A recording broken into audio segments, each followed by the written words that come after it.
क्रोध वो भावना है जो हमारे सारे जीवन को घेर कर रहता है। क्रोध को ना उम्र की मर्यादा है, ना ही ज्ञान की। कब, कहां और किस कारण से क्रोध पैदा हो जाए वो कोई नहीं जानता। और जब क्रोध जन्म लेता है तो तुरंत ही विचार करने की शक्ति खो जाती है। बुद्धि पर अंधकार छा जाता है। वर्षों के संबंध पल भर में टूट जाते हैं।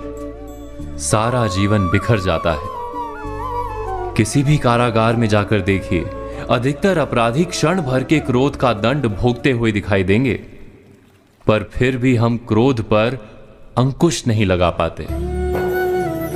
बार बार हम क्रोध ना करने का प्रण तो लेते हैं, पर बार बार हमसे क्रोध हो जाता है। ये क्रोध वास्तव में क्या है, क्यों जन्मता है और क्यों अंकुश में नहीं रहता? उदाहरण के लिए आप एक बालक को देखिए। उसे किसी वस्तु की इच्छा होती है और उस समय अगर उसे वो नहीं मिलती या कोई उसे भयभीत करता है तो वो प्रतिक्रिया देता है। बालक की प्रतिक्रिया क्रोध है, क्योंकि बालक निर्बल है, निसहाय है। बालक अपनों से बड़ों को अपने वजूद का एहसास, अपने अस्तित्व की प्रतीति करवाने का प्रयास करता है क्रोध के माध्यम से।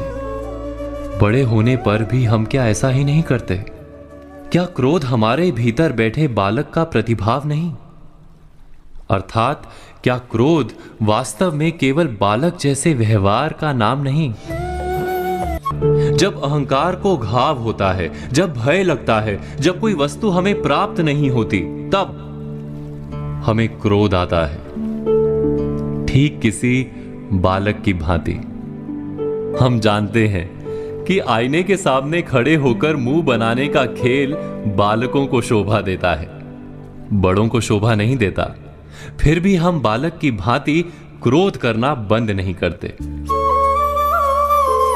हम अनुभव से जानते हैं, दूसरों को देखकर बता सकते हैं कि क्रोध से कभी कुछ प्राप्त नहीं होता।